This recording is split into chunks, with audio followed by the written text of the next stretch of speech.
Assalamualaikum warahmatullahi wabarakatuh. Saya Cindy Septiani, BP 19010012. Baiklah, di sini saya akan menjelaskan tentang persediaan. Persediaan merupakan aset yang tersedia untuk dijual dalam kegiatan usaha biasa, dalam proses produksi untuk penjualan, dan dalam bentuk bahan baku atau perlengkapan untuk digunakan dalam proses produksi atau pemberian jasa.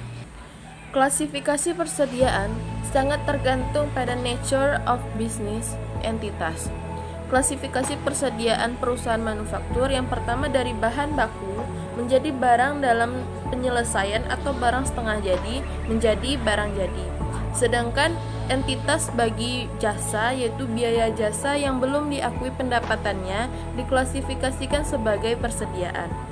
Cakupan barang dalam persediaan. Klasifikasi barang dalam persediaan mencakup yang pertama, barang pada suatu entitas dan pemiliknya. Yang kedua, barang pada suatu entitas tapi bukan miliknya. Yang ketiga, barang milik entitas namun tidak ada padanya. Entitas mencatat pembelian atau penjualan persediaan saat setelah mendapatkan atau melepaskan hak kepemilikan atas barang tersebut. Cakupan barang dalam persediaan yang pertama yaitu barang dalam transit. Tanggung jawab finansial diindikasikan dari istilah pengiriman shipping term yang biasanya diistilahkan menjadi free on board atau FOB. FOB terbagi dua, yaitu FOB destination, yaitu biaya transportasi akan dibayar oleh penjual atau hak kepemilikan tidak beralih hingga pembeli mendapatkan barang tersebut, atau pengakuan persediaan tetap berada pada penjual selama periode transit. Yang kedua, FOB shipping point, yaitu biaya transportasi akan dibayar oleh pembeli dan hak kepemilikan beralih ketika barang dikirimkan, atau pengakuan persediaan berada pada pembeli ketika periode transit. Cakupan barang dalam persediaan yang kedua yaitu penjualan konsinyasi, yaitu barang konsinyasi akan tetap menjadi milik pemilik barang dan pemilik barang tetap akan mencatat barang tersebut dalam persediaannya, atau pengungkapan yang memadai dalam laporan keuangan dilakukan oleh pemilik barang dan mengungkapkan jumlah barang yang dikonsinyasikan. Yang kedua, pihak penjual yang dititipkan barang tidak mengakui barang itu dalam persediaannya.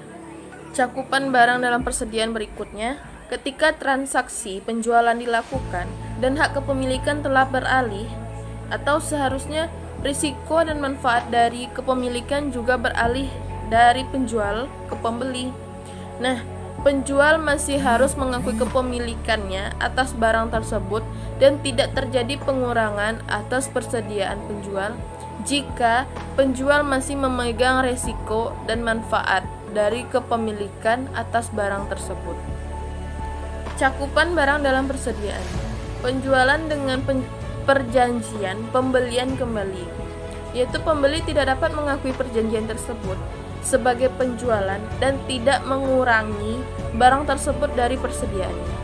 Yang kedua, penjualan dengan tingkat pengembalian tinggi, yaitu mencatat penjualan pada nilai penuh dan membentuk akun penyisihan atas estimasi pengembalian penjualan, atau tidak mencatat adanya penjualan hingga dapat diperkirakan tingkat pengembalian oleh pembeli.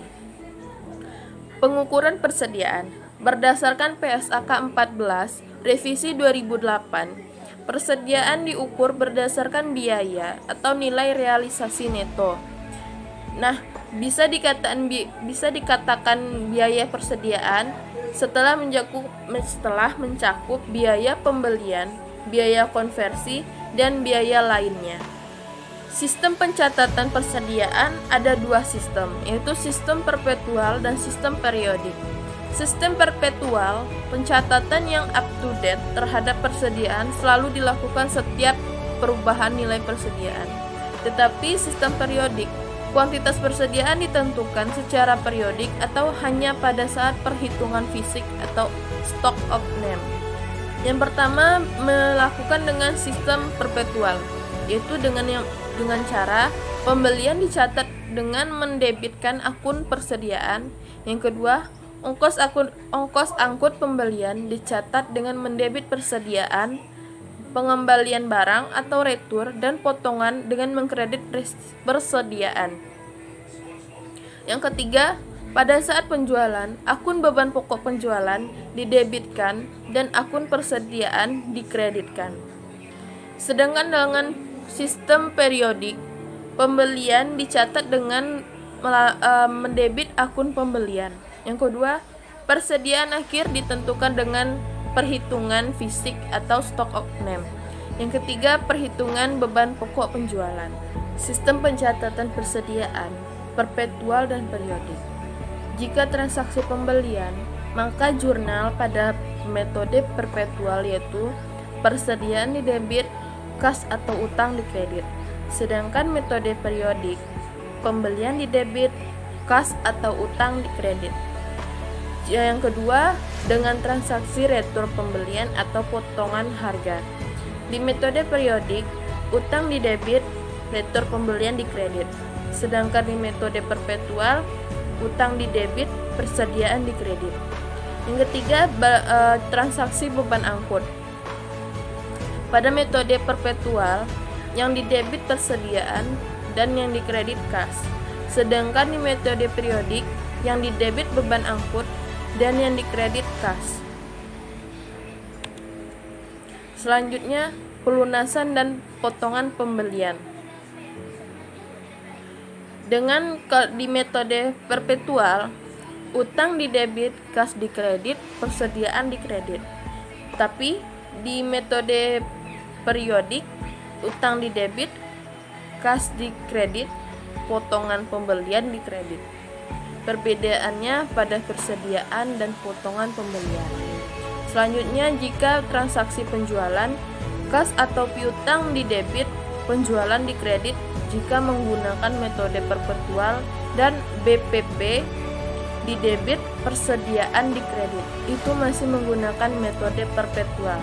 Jadi jika menggunakan metode perpetual, kita mencatat dua jurnal. Sedangkan di metode periodik hanya mencatat satu jurnal, yaitu kas atau piutang didebit, penjualan dikredit. Nah, jika terjadi retur penjualan atau potongan harga, di metode perpetual, retur penjualan didebit, piutang dikredit, persediaan didebit, BPP dikredit. Jadi sama seperti transaksi penjualan, di perpetual kita juga melakukan dua penjurnalan, sedangkan di metode periodik kita hanya menggunakan satu penjurnalan, yaitu retur penjualan didebit, piutang dikredit. Selanjutnya, pelunasan atau penerimaan kas. Jika di perpetual, jurnalnya yaitu kas didebit, potongan penjualan didebit, piutang dikredit. Sedangkan di metode periodik tetap sama seperti di perpetual.